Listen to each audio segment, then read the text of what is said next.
Hello viewers, welcome back to Nithya's tea room. இன்றைக்கி எனக்கு tea குடிக்கிறதுக்கு ஒரு சாதகமான சூழ்நிலை அமையாததுனால டைரெக்டாக இன்றைக்கி வீடியோக்குள்ளே போயிடலாம். இன்றைக்கி நம்ம பேச போகிறது 2000 வாக்கில் வந்த மெலனா அப்படிங்கிற ஒரு இட்டாலியன் திரைப்படத்தை பற்றி தான். இது பார்த்து பல வருடங்கள் ஆனாலும் இன்றைக்கி நான் இதை பற்றி உங்ககிட்ட பேசணும்னு நினைக்கிறதுக்கு காரணம் இந்த திரைப்படத்தோட கதையும் திரைக்கதையும் தான். மோனிகா பெலுச்சிக்காகவே இந்த படத்தை நிறைய தடவை பார்த்த ஆட்கள் உண்டு. எனக்கு மோனிகா பெலுச்சியும் ரொம்ப பிடிச்சிருந்துச்சு, ஆனால் கதையோட திரைக்கதையும் இன்னும் ரொம்ப பிடிச்சிருந்துச்சு. அப்புறம் அந்த காட்சி அமைக்கிற விதம்னு ஒன்று இருக்குது இல்லைங்களா. இட்டலியில் அந்த சிசிலின்ற ஒரு கிராமத்தில் நடக்கிற ஒரு கதை தான் இது. அது ஒரு கோஸ்டல் டவுன்னு சொல்லலாம். அந்த கோஸ்டல் டவுனோட அழகையும் இந்த மெலினான்ற அந்த கேரக்டரோட அழகையும் அந்த காட்சி அமைச்சிருந்த விதம் ரொம்ப தூக்கி காமிச்சதுன்னு தான் சொல்லணும். ரொம்ப அருமையாக பண்ணியிருப்பாங்க. அதில் இந்த கதை நடக்கிற சமயம் பார்த்திங்கன்னா 1940 வாக்கில். அப்போது இட்டலி 2ஆம் உலகப் போரில் பார்ட்டிசிபேட் பண்ணிகிட்டு இருந்த சமயம். இப்போது இந்த கதையில் வர்ற ஹீரோயின் மெலினா இருக்காங்க இல்லைங்களா, அவங்களோட கணவர் போர் சமயம் அப்படிங்கிறதுனால இன்னொரு கண்ட்ரிக்கு போயிருப்பார் போர் சம்மந்தமாக. இப்போ இந்த பொண்ணு தனிமையில் இந்த கிராமத்தில் வாழ்ந்துட்டுருப்பா. இவளுக்கு ஒரு அப்பா இருப்பாங்க, ரொம்ப முடியாத ஒரு அப்பா. அவர் கிராமத்தோட இன்னொரு எண்டில் இருப்பார். இவங்க அப்பப்போ போய் பார்த்துட்டு அப்பாவை நல்லா விசாரிச்சுட்டு அவங்களுக்கு தேவையான ஹெல்ப்பெல்லாம் பண்ணிட்டு வருவாங்க. இப்போ இந்த மெலினான்ற கேரக்டரை பற்றி சொல்லணும்னா, வானத்திலிருந்து ஒரு தேவதை இறங்கி மிதந்து போகிற மாதிரி நடந்து போனால் எப்படி இருக்கும், அவ்வளோ ஒரு அழகு. அதில் ஒரு காட்சியில் பார்த்திங்கன்னா, இது கோஸ்டல் டவுன் இல்லையா, ஸோ அந்த கடற்கரை ஒட்டின பகுதியில் ஒரு நல்ல ஒரு சன்னி மார்னிங், அப்போ ஒரு 11 மணி வாக்கில் அவங்க ஒரு ஃப்ளோரல் ட்ரெஸ் போட்டுட்டு அவ்வளோ அழகாக நடந்து போவாங்க. அழகு, அறிவு, ஒரு யூனிக் ஸ்டைல் எல்லாம் கலந்த ஒரு அருமையான பெண் தான் இந்த மெலினான்றவங்க. இவங்க மாரி இப்படி ஒரு அழகான ஒரு பொண்ணு ஒரு கிராமத்தில் இருந்தால் எப்படி இருக்கும் யோசிச்சு பார்த்துக்கோங்க. அந்த கிராமத்தில் இருக்க அத்தனை ஆண்களுக்கும் இந்த பொண்ணு மேலே ஒரு க்ரஷ், அதனாலேயே அத்தனை பெண்களுக்கும் இந்த பொண்ணு மேலே ஒரு பொறாமை, கோபம்னு சொல்லலாம். எப்போ ஒரு ஆப்பர்ச்சுனிட்டி அமையும் இவளை இழுத்து கீழே தள்ளலாம் அப்படின்னு வெயிட் பண்ணிகிட்ருக்காங்க எல்லோரும், இந்த பெண்கள்லாம்.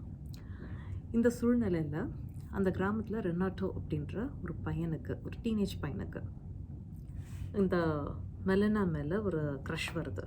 இப்போ க்ரஷ், அந்த டீனேஜ் பசங்களுக்கு வர க்ரஷ் ரொம்பவே ஸ்ட்ராங்காக இருக்கும் இல்லையா. அவன் அதை நிஜமாலுமே லவ்னு நினச்சிட்டு அந்த பொண்ணு பின்னாலேயே சுற்றிட்டுருப்பான். அந்த பொண்ணுக்கு தெரியாமல் அவள் வீட்டுக்கு போய் அவளை அப்சர்வ் பண்ணுறது, இப்படி எல்லாமே நடந்துகிட்ருக்கும். இப்போ மாடர்ன் டேர்ம்ஸில் சொல்லணும்னா அவன் பண்ணதுக்கு பேர் ஸ்டாக்கிங். ஆனால் அப்போ அது அந்த கதையில் அவன் கொண்டு வந்திருக்க விதத்தை பார்த்திங்கன்னா, ஒரு டீனேஜ் பையன்றப்போ இன்னும் கொஞ்சம் இன்னசென்ஸ் பாக்கி இருக்கும். அதோடு அவங்க காட்டியிருக்கிறது கொஞ்சம் க்யூட்டாகவும் அம்யூசிங்காகவும் இருக்கும். அதுக்காக இதை பார்த்தா கோபம்லாம் வராது நமக்கு. ஸோ இப்படி ஒரு சூழ்நிலையில் இது ஒரு 2ஆம் உலகப் போர் நடந்துகிட்ருக்கு இல்லைங்களா. போர் சமயம்னாலே உங்களுக்கு எந்த பொருட்களும் அவ்வளோ ஈஸியாக கிடைக்காது. அப்போது இவள் தனியாக இருக்கிற ஒரு பொண்ணு, எந்த சப்போர்ட்டும் இல்லாத ஒரு பொண்ணு. இந்த சூழ்நிலையில் இவங்க அப்பாவுக்கு ஒரு கடிதம் ஒன்று வரும், ஒரு மொட்டையாக ஒரு அனானமஸ் லெட்டர் மாதிரி வரும். அதில் இவளை பற்றி கேரக்டர் அசாசினேஷன் பண்ணி என்னென்னவோ சொல்லி வந்திருக்கும். இது அவங்க அப்பா என்ன ஏதுன்னு விசாரிக்காமல் அவங்க பொண்ணை கூப்பிட்டு கண்ணா பின்னான்னு திட்டிடுவார். ஏற்கனவே கணவனை போருக்கு அனுப்பிச்சிட்டு தனிமையில் தவிக்கிற அந்த பொண்ணுக்கு இவங்க அப்பாவும் இப்படி பேசவும் ரொம்ப மனசுடைஞ்சு போயிடுவாள். சரி, நீ அப்பாவும் என்னை பார்க்காத, இனிமேல் என்னை என்கிட்ட பேசாத அப்படின்னு சொன்னதுக்கப்புறம் இவளுக்கு என்ன பண்ணுறதுன்னு தெரியாது. பேசக்கூட அவளுக்கு ஆள் இருக்காது. ஃப்ரெண்ட்ஸ்னு யாரும் இல்லை, ஒருத்தர் ஒரு இணக்கமான சூழ்நிலையில் இருக்க மாட்டாங்க. இந்த சமயத்தில் இவள் வேலை தேடி போவாள். எங்கே வேலை தேடினாலும் அங்கே வேலை அவளுக்கு கிடைக்காது. ஏன்னு சொன்னால் அப்போ அங்கே அது சின்ன கிராமன்றதுனால உங்களுக்கு என்ன, ஒரு மிஞ்சி போனாக்க ஒரு டாக்டர் ஆஃபீஸ் இருக்கும், ஒரு லாயர் ஆஃபீஸ் இருக்கும், இல்லை ஒரு அக்கௌண்டன்ட் ஆஃபீஸ் இருக்கும். இந்த மாதிரி ஆஃபீஸில் ஒரு செக்ரட்டரி மாதிரியான ஒரு ஜாப்க்கு தான் இவள் அப்ளை பண்ணுவாள். ஆனால் அந்த ஆஃபீஸ் நடத்துகிறவங்களோட ஒய்ஃப்க்கு இவன் மேலே ஒரு பயம் இருக்கும். எங்கே தன்னோட கணவன் தன்னை விட்டுட்டு இந்த பொண்ணு பின்னால் போயிடுவானோ அப்படின்னு சொல்லிட்டு. அதனால் யாருமே அவளுக்கு ஜாப் கொடுக்கக்கூடாது அப்படின்றதுல ரொம்ப தீவிரமாக இருப்பாங்க. அந்த பொண்ணுங்க அந்த பெண்களோட இன்ஃப்ளூயன்ஸ்னால அந்த ஆண்களும் யாரும் ஜாப் கொடுக்க மாட்டாங்க. இப்போ இவளை கையிருப்பெல்லாம் கொஞ்சம் கொஞ்சமாக கரைய ஆரம்பிக்கும்.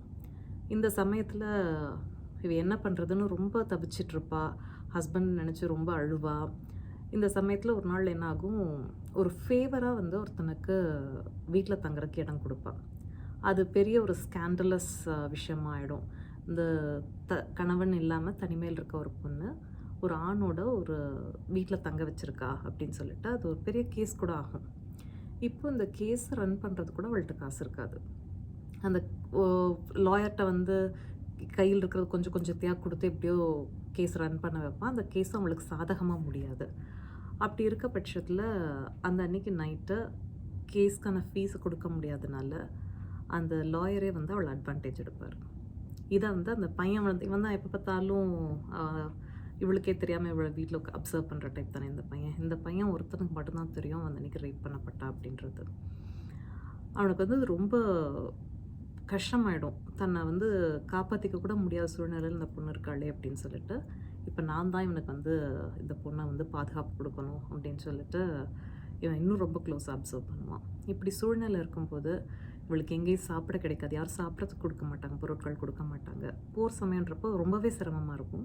இவளுக்கு ஹெல்ப் பண்ணுறதுக்கு ஆள் இல்லாதனால சாப்பிட்றதுக்கு காசு இருக்காது.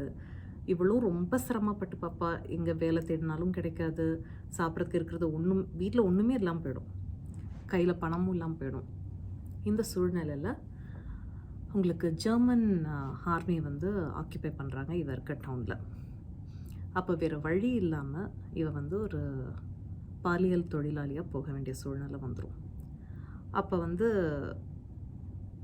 அந்த பெண்கள்லாம் வந்துட்டு இவ இப்படி ஒரு நிலைக்கு வந்ததை பார்த்துட்டு உள்ளுக்குள்ளே ஒரு குரூர சந்தோஷத்தில் இருப்பாங்க.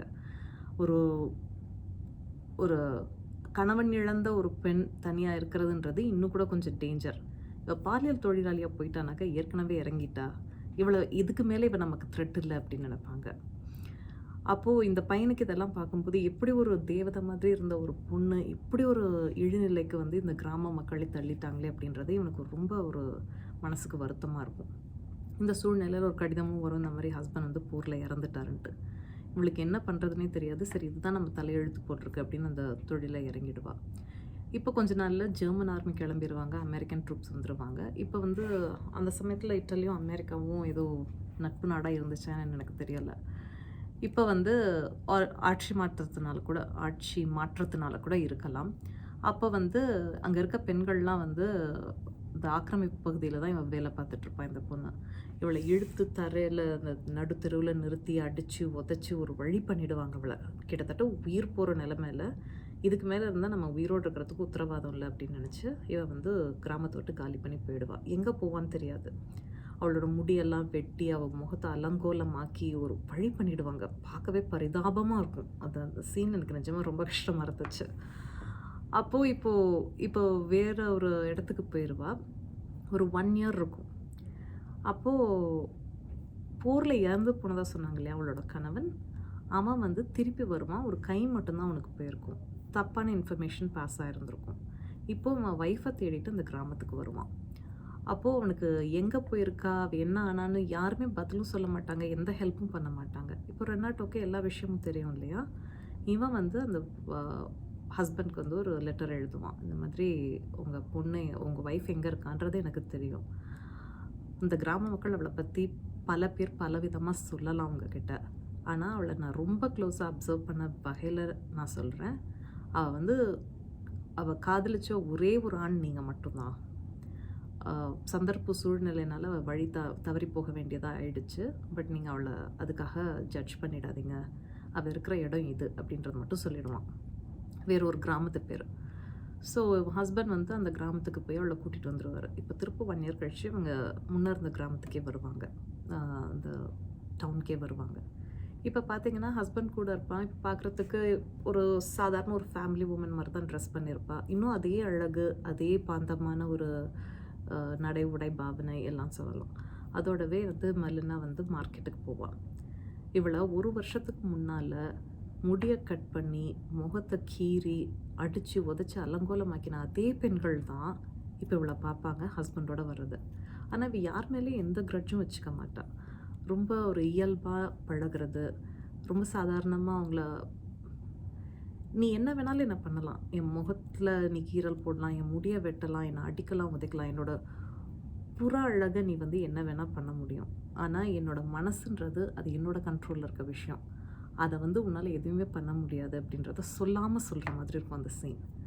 இவ எப்பவும் போல் ஹஸ்பண்டோட கை கொடுத்துட்டு அவள் பாட்டுக்கு போவாள் இருக்கிற இன்னொரு கையோட. அப்போ அந்த பெண்கள் முன்னே அவளை அவ்வளோ அவமானப்படுத்தின பெண்கள் இப்போ அவளை மரியாதையோட ட்ரீட் பண்ணுவாங்க. எனக்கு வந்து இந்த படத்தில் வந்து எதுவும் ப்ரீச் பண்ணுறதா காமிக்கலை.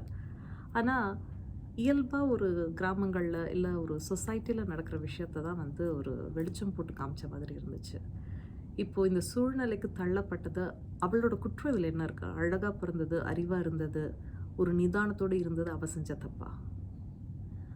இல்லை தான் பெத்த பொண்ணையே மற்றவங்க சொன்னாங்கன்றதுக்காக எந்த ஒரு விசாரணையும் இல்லாமல் பழி சுமத்தி அவமானப்படுத்தி வெளியில் அனுப்பிச்சு அவங்க அப்பாவை சொல்கிறதா? தனிமைக்குள்ளே கடைசியில் அவளை தள்ளினது அவர் தானே.